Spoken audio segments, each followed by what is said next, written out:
It's been quite a while since I've represented a real estate buyer, a few years in fact, just for the simple fact that I went all in on the seller's only agent side.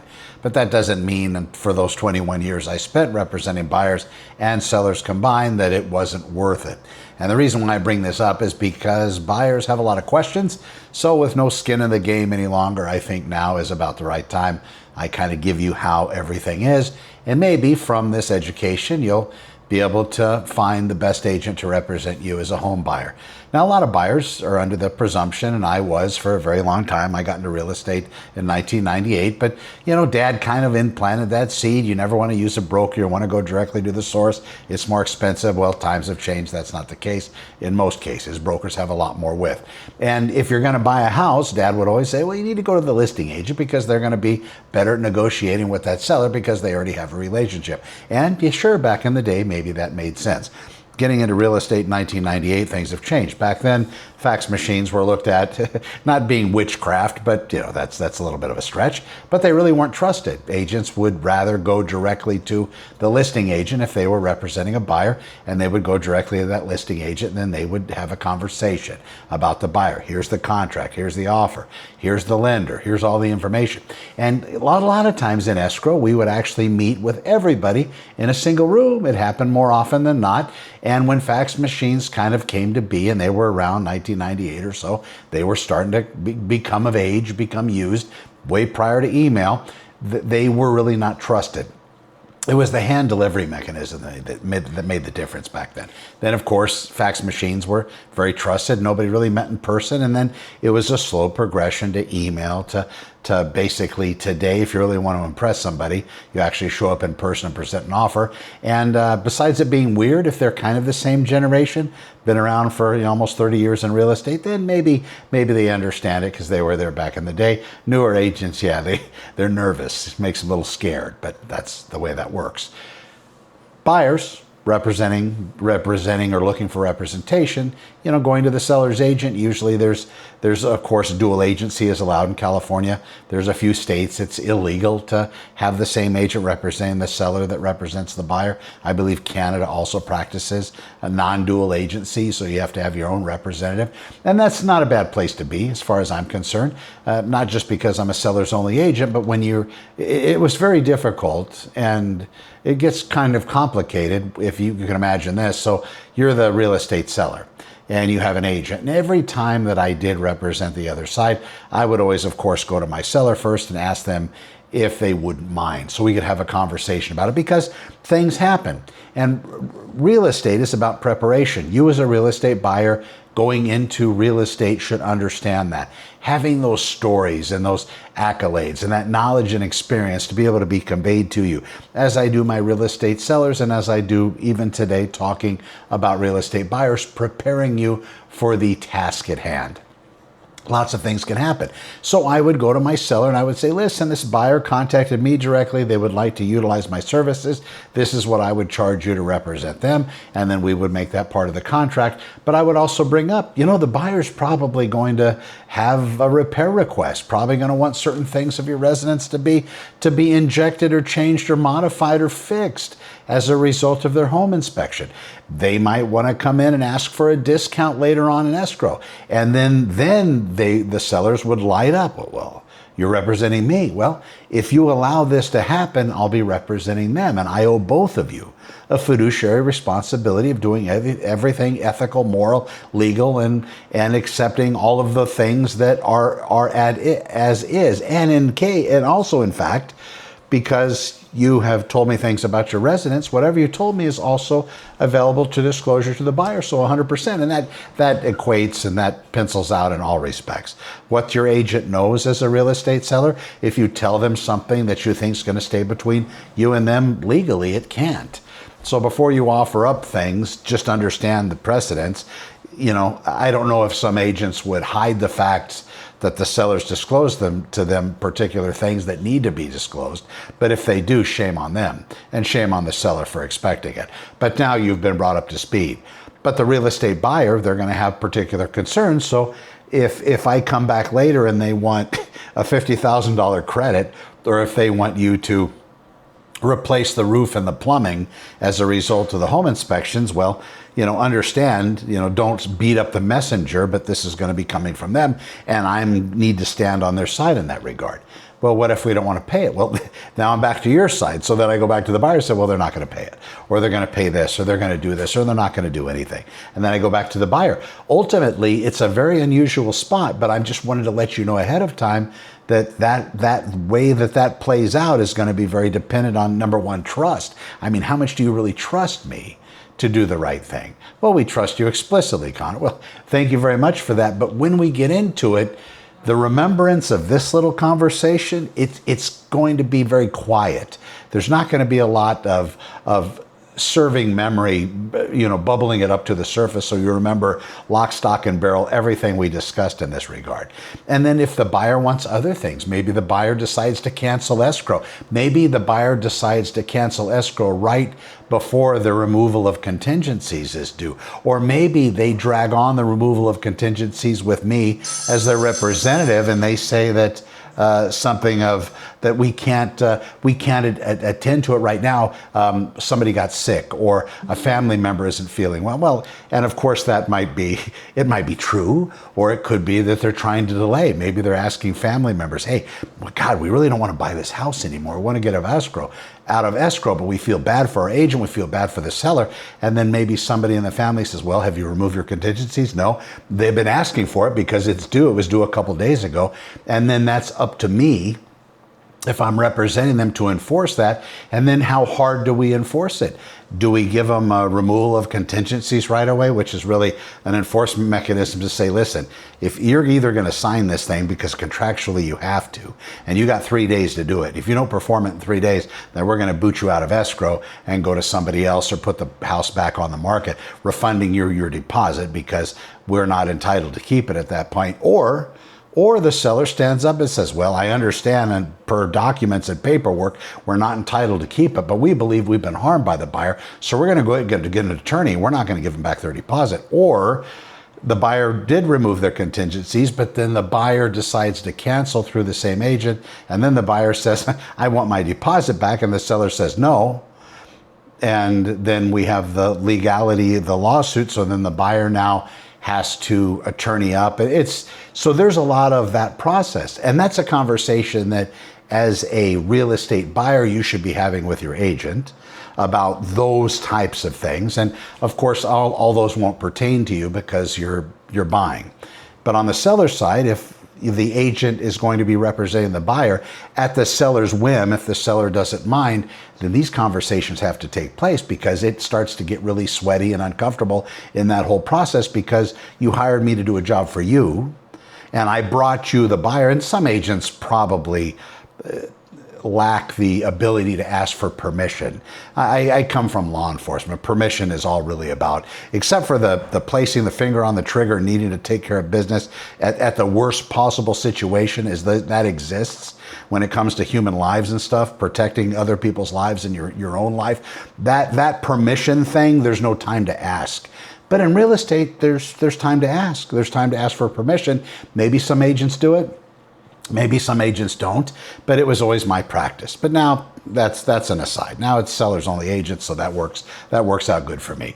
And it also works out good for sellers, because they know there's no part of that process I'm playing with the buyer. The buyer is always represented by another agent, and whether the seller chooses to pay that other agent for their work, or their buyer pays their own agent, then that's totally part of the negotiation process. My fee has been set. We've already discussed it. The sellers are paying it, and that's how that works. And I play all the way through the 18th hole and 19th hole, if that even exists. But as a real estate buyer, going in with that agent, understanding how that process works, understanding your contingency timeframes, understanding when you have to have certain things done, being brought up to speed, having the very beginning of the process adhered to, where you have full information, knowing, okay, this date this has to happen, this date this has to happen, this is when we're going to do these inspections, this is when the appraisal should be done by, this is when you're going to know if the house is valued at what you were willing to pay when the appraisal report gets completed, all of these things. Plus, on the buyer end of it, there's all sorts of crap that you have to get done with the lender. Lender's going to be requesting this document, that document, and most of the time you'll have all that prepared ahead of time. It also depends on how complete the work done by the lender was. The lender might be establishing where they've given you something called a full underwriter approval. That's pretty powerful approval. That means they just didn't talk to you over the phone and find out what you make and, hey, have you been late on any payments? No, okay, you're good to go. They actually delved into your FICO score and looked at all your credit worthiness, and then were able to run you through their automated system, and sometimes maybe a non-automated system, to get you the actual approval. That's like the best place for a buyer to be. In fact, in today's day and time, I would recommend all buyers go through that full pre-approval process and potentially get a full underwriter approval, because if you're competing with other buyers on a real estate listing and the other buyers have, because a good seller's agent, like I try to be, is I always make phone calls to the buyer's lender, whether I know him or not. Say, hey, this is Connor MacIvor. I received an offer on behalf of, and then I give the buyer's names, and then I wait. I don't say anything else, because I wanted to see if the lender really knows them and if the lender's done their due diligence. If the lender has a relationship where they've already vetted them in some way, shape, or form, run their credit, had the conversations, yeah, they're going to say, oh, Betty and Johnny, oh, great people. We talked and they were just wonderful, and so on and so forth. So if that's the response I get, I'm happy. But if they say, Betty and Johnny, who is this again? Well, it's Connor MacIvor. And who are you? I'm with Sync Brokerage. They wrote an offer on a listing today. And well, who's their agent? Well, their agent's Norman Rodriguez. And yeah, that's a problem. Now, of course, they might track down the file. They might have already done all this due diligence. Just maybe they're so incredibly busy doing like 1,000 deals a week that they've completely forgotten these people. Or more likely is they probably just did some telephonic interview, fired off an approval letter to the agent, hoping that they would get the deal, and moved on to the properties that they actually have in escrow. Maybe. But these are all things you need to be aware of as you're approaching real estate from this side. And on the seller's end of it, the sellers are very thankful that I'm calling up and finding out this information. I bring it right back to the lender. So if we have multiple offers on a piece of real estate, then I bring back to the lender. I say, well, this one, they knew the buyers pretty well. This one, not so much. This one, they had no idea what the hell I was talking about. And this one, they're back on the East Coast, so I can only talk to them tomorrow or Monday morning at 9 a.m. because they're not going to answer their phone until that time. And that's the case in some cases with certain financial institutions that are loaning money on residential real estate doing origination. Sometimes they're locked down to a particular hours of operation. So their particular lending officers, unlike mortgage brokers, and I know I open with that little skit, mortgage brokers that are available basically whenever their phone rings, they're picking up, which is a great thing to have, because then if you're writing an offer 6 o'clock on a Saturday night and it might be $10,000 over your approved amount, and you know your lender mentioned there's a little bit of wiggle room there, you're able to make the phone call and find out, is there $10,000 worth of wiggle room? And now that there's, instead of a $100 HOA, a $220 HOA, is that going to fit? And maybe there wasn't Melrose, maybe there was Melrose at a small percentage or even a big percentage. You can get those questions answered because the clock might be ticking. If the seller's going to get multiple offers and you have everything else done, but you can't talk to your lender, oof, what a nightmare that is, because somebody else has already had all that cinched up. They're using a lender that's available by phone at 6 p.m. on a Saturday night.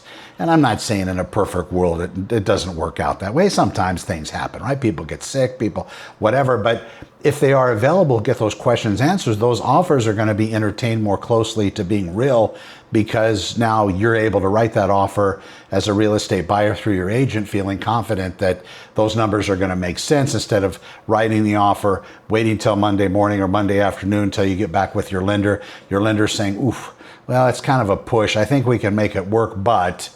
And then the but comes in, maybe a higher interest rate, maybe something that you didn't expect, or a total denial. Now, all of a sudden, you had the mental curtains. Sunday, you were dancing in the streets in the rain with your loved ones, and you were so happy that you were going to be buying your first house. And then Monday morning, your world is shattered with a hammer and a glass jar. So that's where that ends up.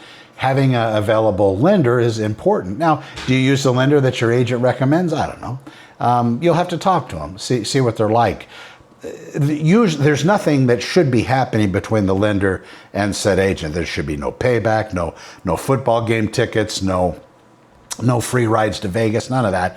It should be legit. It should be just upfront and honest. And it should be because the lender does a good job. That's the biggest thing for a real estate agent. I know when I'm talking to lenders on the other end of it, when I'm discussing with their buyers, I can tell first couple minutes, and not even the cop in me, it's the being a realtor for a very long time in me. I can tell in the first few minutes, if the lender's going to be good and diligent, do their job, or if it's going to be something where now I got to chase them down for everything. Part of the thing that the lender does too is they give the buyer proper notification as to whether or not the buyer can remove contingencies, because usually the loan contingency is a little bit longer than the inspection contingency. So the loan contingency for the real estate buyer usually tracks longer into the transaction, and that's kind of like the last thing to fall. That's the last obstacle that comes up in a real estate transaction in a lot of cases. So that removal of contingencies falls later on and needs to be done, and sometimes that's delayed because the lender is working 15 other cases, which is fine, good for them being busy. But then they should have the staff in place to be able to make these decisions. And then finally, the buyer, you're going to want to know, hey, Jack, I'm going to remove these contingencies because they're due, and the other side's pressing, and maybe the other side, the seller's agent sent me a notice to perform, and if I don't do this in 72 hours, they're going to kick me out of escrow because they had multiple offers and they have other people ready to buy this house. So, is this good to go? Am I good to remove these contingencies? And then they tell you over the phone, oh yeah, no problem, it's all going to work out. You're good to go. We got everything we need.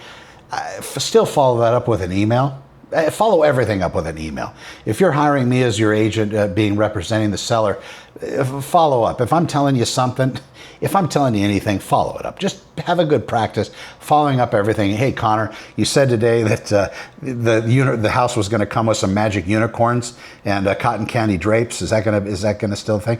Well, then I say, oh, sure, no problem. You're going to get all that stuff. Then follow that up with an email. I just wanted to check in about the cotton corn dreams and the candy curtain drapes or whatever it was I just said, and just wanted to make sure that's true. And then they'll come to Jesus, right? Then they'll either say, yeah, it's not unicorns and not really cotton candy. It's kind of Pegasus and more, hot dogs. And then, you make that adjustment.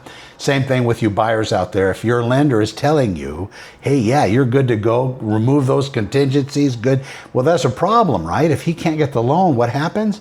Of course, there's lawsuits and stuff that happens after that if they actually did mess up. But it's nice to have it in writing. Yes, I talked to you today, Stan, and you said it's okay to remove contingencies.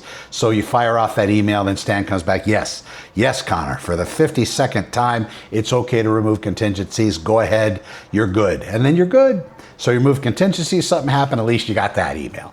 Not that anything's going to happen with it, but that's a pretty powerful thing to have. And then maybe, because you were misinformed, maybe the seller will have a heart, and hearts do exist out there in real estate, crazy enough. So we see that happening. When you are purchasing real estate, really, really vet that person. If you want more information about this, I do referrals. I have agents that are part of my network that represent buyers only. More than happy to refer you. They pay my fee. They pay that referral fee. And of course, the seller or you pay them, whatever that negotiation is. More than happy to do it. That's full transparency and disclosure. If it's a listing I'm carrying, where I directly represent the seller, I will not. I will not even refer you to another agent that can handle that. You go find your own, because that's what I promise my sellers as a seller's only agent. That said, I hope you're well. I hope there's some clearness, this unmurkied the water a little bit, and I will, of course, see you in the next one. Thanks for watching. Be well. I'm Connor with Honor. Santa Clarita openhouses.com. That's that resource, and check it out. We'll see you in the next one.